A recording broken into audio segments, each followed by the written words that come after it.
Assalamualaikum warahmatullahi wabarakatuh. Sebelumnya, perkenalkan nama saya Ujang Ahmad Rosadi dengan NIM 2206157 dari Informatika E. Baik, di sini saya akan membahas materi mengenai bagaimana mendefinisikan suatu bahasa dengan aturan produksi menggunakan tata bahasa reguler. Dapat didefinisikan dengan sebuah mesin otomata yang disebut dengan Finite State Automata atau disingkat FSA. FSA ini adalah model matematika yang digunakan untuk mengenali bahasa formal, memproses string, dan mengambil keputusan berdasarkan urutan simbol input yang diberikan. FSA ini didefinisikan sebagai pasangan 5 tupel, yaitu Q, Sigma, Delta, S, dan F. Q ini adalah himpunan hingga state, dan Sigma adalah himpunan hingga simbol input, dan Delta adalah fungsi transisi, dan S adalah state awal, dan F adalah state akhir.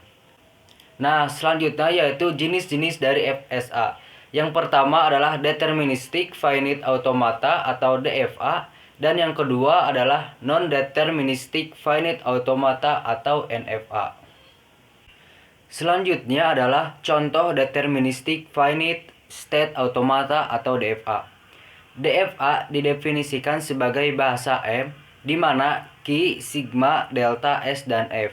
Di mana Q beranggotakan A dan B, Sigma menampung simbol yang beranggotakan 0 dan 1, dan S menampung variabel A sebagai state awal, dan F menampung variabel B sebagai state akhir.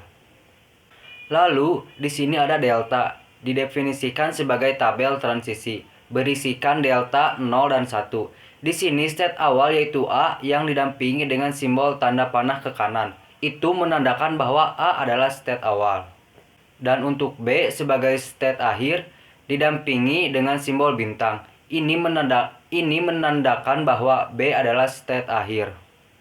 Untuk state A, jika A menerima inputan kosong, maka dia akan tetap di A. Dan jika A menerima inputan 1, maka dia akan berpindah ke state B.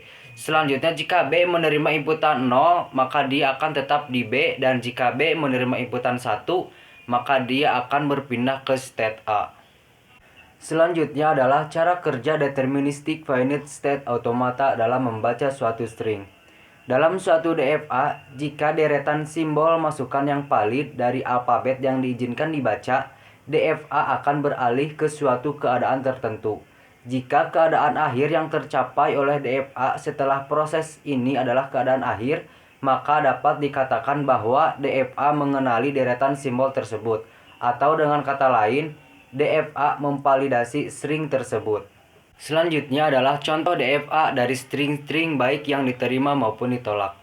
String pertama adalah 001. Karena state awalnya A, maka jika A menerima inputan 0, maka akan tetap di A. Lalu diberi inputan 0 lagi, maka A akan tetap di A. Dan jika A menerima inputan 1, maka A akan berpindah ke state B. Atau bisa dikatakan bahwa string dari 001 ini diterima. Selanjutnya string yang kedua adalah 1101. Karena state awalnya A, maka jika A menerima inputan 1, maka A akan berpindah ke state B. Dan jika diberi inputan 1 lagi, maka B akan berpindah ke state A. Dan A diberi inputan 0, maka A akan tetap berada pada state A. Lalu diberi inputan 1, maka A akan berpindah ke state B. Atau bisa dikatakan bahwa string dari 110 ini diterima. Selanjutnya string yang ketiga adalah 10. Karena state awalnya A, maka jika A diberi inputan 1, maka A akan berpindah ke state B. Dan diberi inputan 0, maka B akan tetap di state B. Atau bisa dikatakan bahwa dari string 10 ini diterima. Selanjutnya string yang keempat adalah 00. Karena state awalnya A, maka jika A diberi inputan 0, maka A akan tetap di state A. Dan diberi inputan 0 lagi, maka A akan tetap di state A. Karena A bukan state akhir, maka bisa dikatakan bahwa dari string 00 ini ditolak. Dan selanjutnya string yang kelima adalah 1111. Karena state awalnya A, maka jika A diberi inputan 1, maka A akan berpindah ke state B. Dan diberi inputan 1 lagi, maka B akan berpindah ke state A. Dan diberi inputan 1 lagi, maka A akan berpindah ke B. Lalu diberi inputan 1 lagi, maka B akan berpindah ke state A.